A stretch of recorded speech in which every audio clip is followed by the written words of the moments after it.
Olá a todos, gente. Meu nome é Fernando Fidelis Nunes. Estou gravando aqui para o canal da Pena Capital mais um vídeo sobre livros. E dessa vez eu vou falar de do meu autor predileto da literatura brasileira, que é o Nelson Rodrigues, e a obra que o tornou muito célebre, muito popular, né, dos anos 50 e dos anos 60, que é A Vida Como Ela É.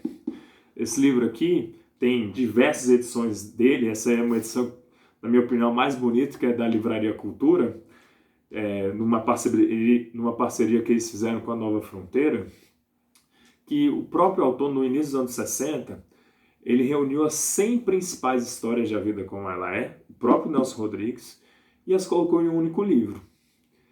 E se tornou a principal obra sobre a vida como ela é, né?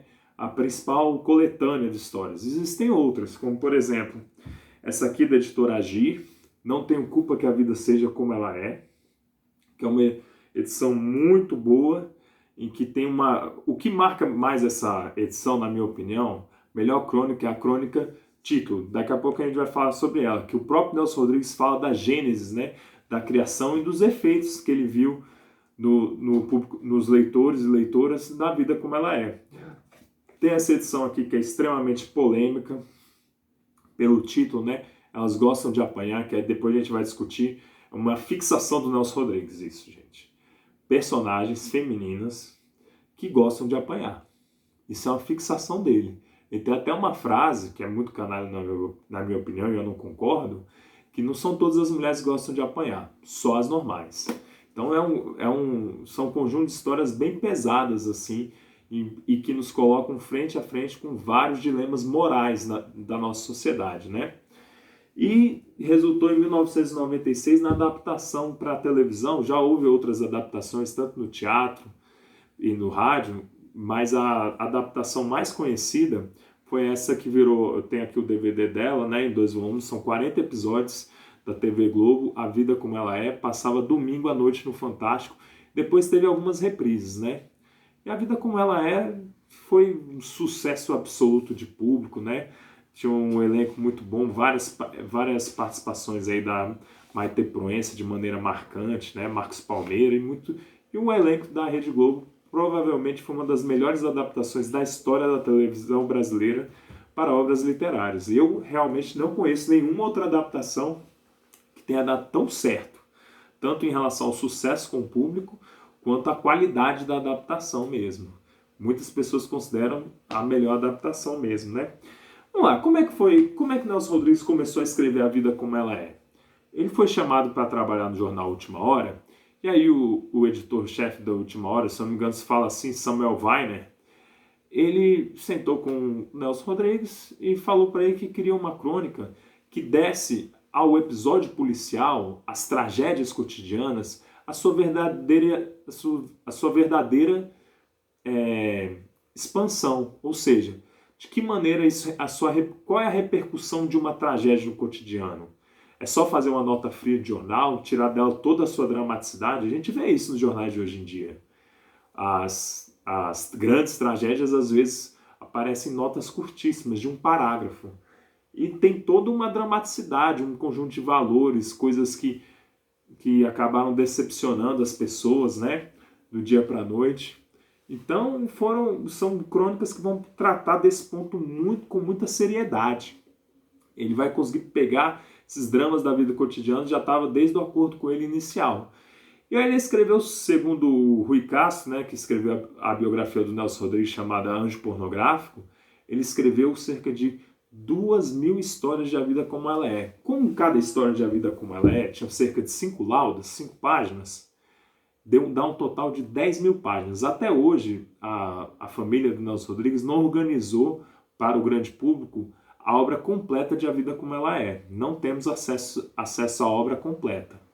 Temos só acesso a uma parcela das crônicas, dá cerca de 300, dependendo se você caçar muito aí, esmiuçar as várias edições aí raríssimas, dá cerca de uns 400 contos no máximo, mas mais do que isso não. Então, a gente tem, quem é estudioso do Nelson Rodrigues tem que procurar vamos dizer, certos meios assim de contato com a família se quiser ter um conhecimento geral das crônicas, né? E aí, gente, o Nelson Rodrigues nessas crônicas ele conseguiu tratar de vários assuntos que são extremamente, digamos assim, polêmicos na vida cotidiana. Por exemplo, que eu comentei anteriormente, ele comentava em várias histórias de mulheres que queriam apanhar dos maridos, por exemplo. Mulheres que de repente só passaram a respeitar os maridos depois de levar uma bofetada na cara. Isso é muito tenso, é um paradoxo muito grande do ser humano. Só que ele vive a vida como ela é inteira, vamos dizer assim, ele discute isso.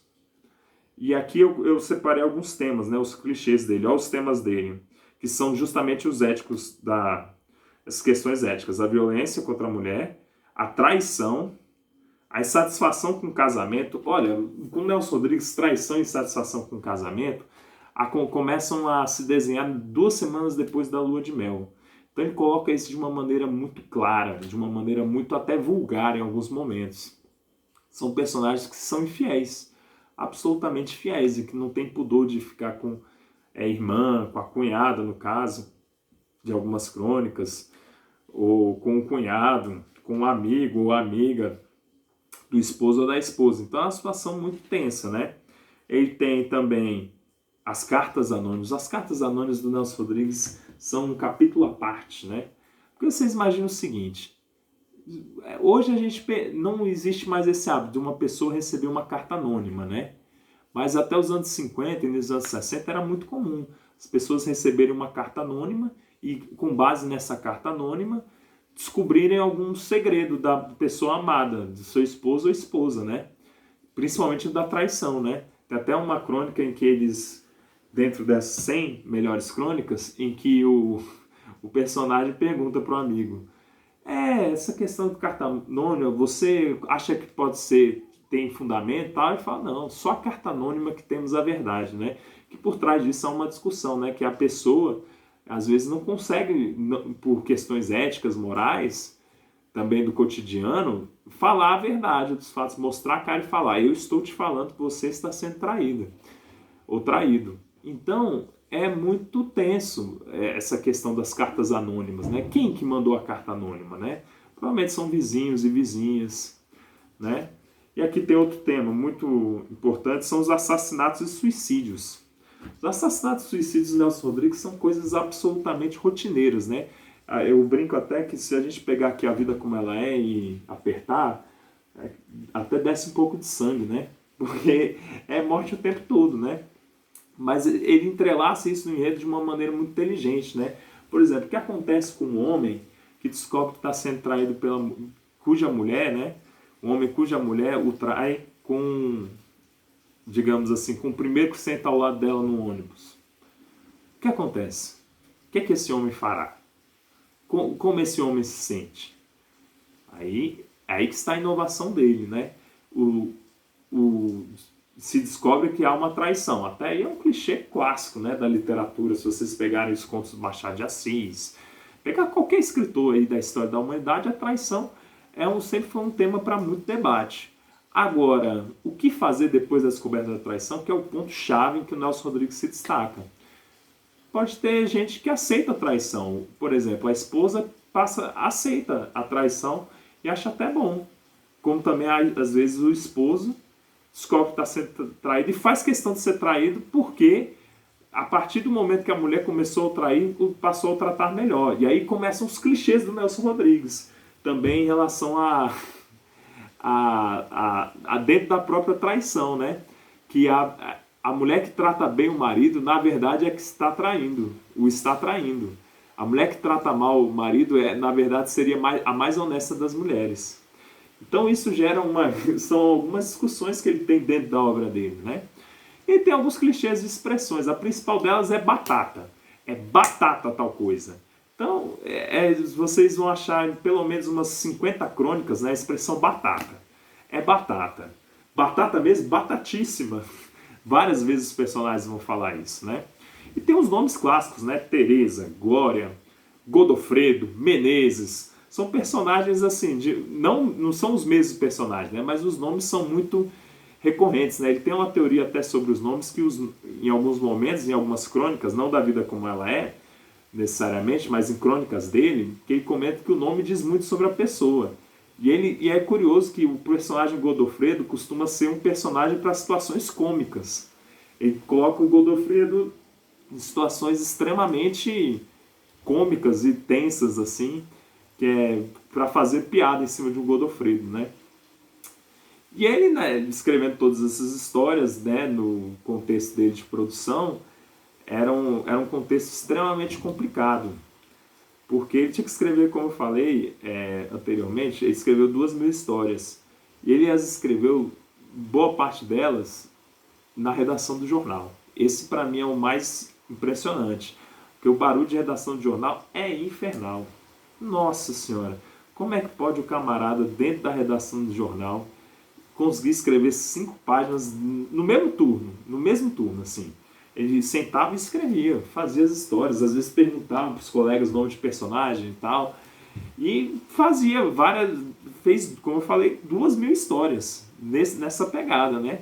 E ele não só escrevia a vida como ela é, ele escrevia para outros jornais, tanto que nessa época, nos anos 50, ele criou a expressão complexo de vira-latas numa crônica, né, sobre o futebol, sobre o Brasil, que ia jogar a Copa do Mundo de 58, enquanto ele escrevia a vida como ela é. Então ele estava num processo de produção extremamente rico, porque ele escrevia demais. Ele era um cara que produzia assim montanhas, né? Até hoje só existe a compilação completa dele do teatro, porque se reunir, não há nenhuma reunião completa das crônicas dele, nem dos contos dele. Os romances você encontra em volumes separados, né? Mas uma compilação completa não ia dar, porque daria, acho que passaria facilmente dos 10 livros a obra completa do Nelson Rodrigues, né? Seria quase um Balzac em termos de produtividade do Nelson Rodrigues. Foi talvez até maior que o Balzac em quantidade de obras, né? Se pegar a quantidade de páginas literárias que o Nelson Rodrigues escreveu, ele chega ao Balzac. Só para, se você não souber, o Balzac escreveu cerca de 90 romances. E mais alguns contos, tal, e outras histórias, e outros textos de várias naturezas. Mas em romances foram 90 romances, né? Então é uma produtividade impressionante. O Balzac fez isso em 25 anos, né? E aí o Nelson Rodrigues, faltou comentar, que é muito importante, agora que eu citei o Balzac até, ele disse no livro Nelson Rodrigues por ele mesmo, que ele aprendeu mais sobre a vida em poucos meses como repórter policial do que lendo a obra completa do Balzac, né?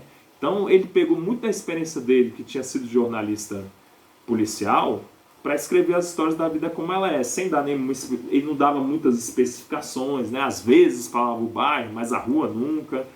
Ele mudava os nomes dos personagens e contava fatos do Rio de Janeiro, às vezes fatos de 30 anos atrás na época dele, né? Ou seja, nos anos 20.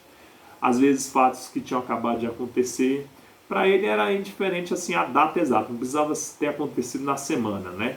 Ele pegava esses fatos dramáticos dos casos de polícia e dava a eles uma dramaticidade muito grande, né? E aqui no livro, Não Tenho Culpa que a Vida Seja Como Ela é muito interessante que ele coloca essa questão da tragédia. Que para ele o teatro, a arte de verdade, tem que abordar a tragédia e tocar nas dores do ser humano. Isso é muito importante. Quando a arte toca a tragédia, é que ela consegue o ápice, né? Porque a vida humana não é brincadeira, né? Ele até comenta que ele fica com nojo de si mesmo, certa raiva de si mesmo, quando ele vê numa policlínica uma criança chorando pus, ou seja, com graves problemas de saúde, e ele sofrendo por questões de dor de cotovelo, de outras coisas da vida, imprevistos do dia a dia. E ele aborda isso de uma maneira absolutamente genial, né? Então, para ele, a tragédia faz parte da vida e deve ser abordada. E aí é muito interessante aqui também nesse volume que ele traz as respostas, né, as reações, né, dos leitores da vida como ela é, incluindo seus colegas. Se perguntar para ele, vai morrer muita gente hoje? Poxa, Nelson, todo dia você mata um, ele... caso sério, né? Ele brincava com os colegas o tempo todo. E tem os leitores que ligavam para ele, né? Ou encontravam na rua, ele é um cara que andava muito assim pelas ruas do Rio de Janeiro, e falavam com ele, olha cara, poxa, minha namorada não pode não ver as coisas que você escreve, não. Minha noiva, minha namorada, eu não deixo ela ler, não. Ele fala, cara, a pessoa que é virtuosa de verdade, ela conhece tudo da vida, ela conhece os lados mais digamos assim, complicados e até antiéticos e imorais da vida. Só que a virtude seria para ele justamente escolher o caminho da virtude conhecendo as imoralidades da vida, né? Que é quase um paradoxo, porque ele escreveu praticamente, ele era um moralista, no fundo, a gente percebe isso mais nas crônicas, só que ele escrevia as maiores barbaridades dos personagens dele, fazendo as coisas mais, digamos assim, imprevisíveis e polêmicas que já teriam rodado assim pelos jornais populares, né, do Rio de Janeiro da época e do Brasil, né?